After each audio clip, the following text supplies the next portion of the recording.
Hello, folks. We're here at the Texas Coalition Against Data Centers again, and this is a Texas Connection or Chat with TA, and I'm TA. And I'm Miriam.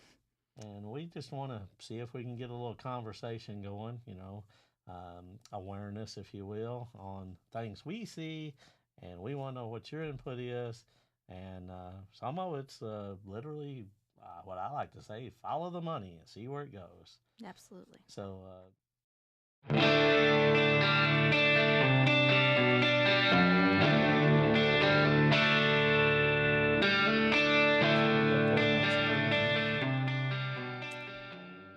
Here we have the Texas Attorney General, Ken Paxton, and he has a few leading initiatives right now. what are those?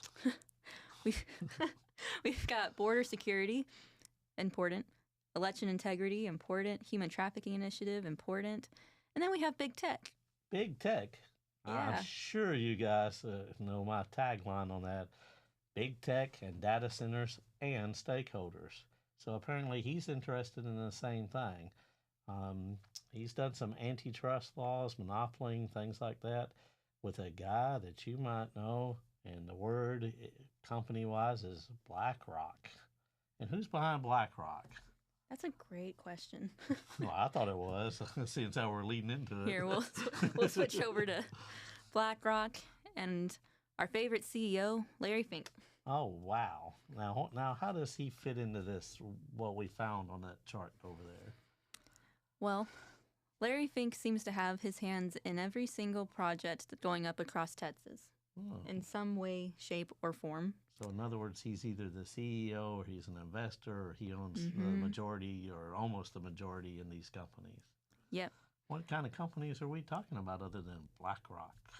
Well, you can see on the slide we got NVIDIA. 8% of that is owned by BlackRock. They are the second largest shareholder next to Vanguard. We've got CoreWeave. That one's making some rounds around Texas. People are pretty upset about what they're doing. We've got Aligned. 49% of that's owned by BlackRock. They're in DFW, Plano, Lubbock, Mansfield. Rowan, which is the Temple area. Temple area, which is pretty close to us. We're very familiar with the people down in Temple and what's happening with Rowan. It was interesting to see BlackRock buy up 49% of that stock.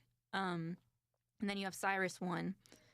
The other thing to keep in mind is that Larry Fink and his company own majority stake in some other companies that you're going to be familiar with. We got Apple, Microsoft, Google, or the Alphabet Group if you're not familiar with their trading name, and Amazon. Wow. That seems like we're almost back to that oil and gas in Texas versus BlackRock, Larry Fink thing. It's just we're almost sounding like we're rebranding this as a data center type thing this go around. You mean the 2025 lawsuit that Ken Paxton won against BlackRock? Exactly. It does sound kind of familiar. I think he may have tried to rebrand himself, and maybe we look deep enough to see what his motives and goals are about trying to take Texas. Well, if anyone's good at rebranding, that's going to be Larry Fink. He was on Obama's economic recovery team back in the original Obama administration. You'll also find him in Trump's first administration helping to organize a Panama Canal purchase. If you're not familiar with that, you should look into it. It's fascinating. He accompanied Trump to China to negotiate some deals as well. And then he was part of Biden's economy team through his person, Mike Powell. Now, I can't say exactly how influential he was in all of these things, but he was there. But he was there, some way, shape, or form, and each time just a little bit different, a little different pitch. So not really green energy friendly. No. Well, BlackRock is a big fan of the idea of us not using coal or gas. But yeah, which is a little weird when you look at all the data centers. They're going to have these electrical things and using water and gas-powered generators and all that. That is makes you kind of wonder about that green energy component. How does that work? When you're using up all the Texas resources and you're supposed to be green energy. And if you haven't been able to follow the projections on these companies, they start off with their facility, they get it up. And when they're trying to do what they're calling the behind the grid energy, Mm-hmm. they start off with some type of gas power plant, or they have gas generators on site, and then they eventually plug into the grid to where they're able to use other forms of energy. Some of them are saying that they're going to use windmills or the solar panels to get a higher place on the ERCOT batch process, but ultimately it does come back to gas generated power.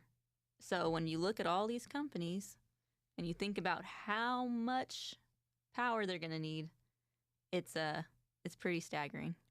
I don't know. And you think about all the water they're using. I mean, you got to have water, one, to start building the process, the slabs. You got to have water for the walls.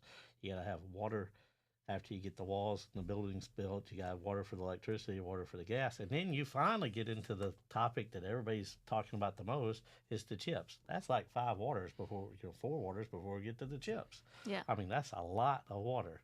And we're seeing a lot of cities saying they don't got water.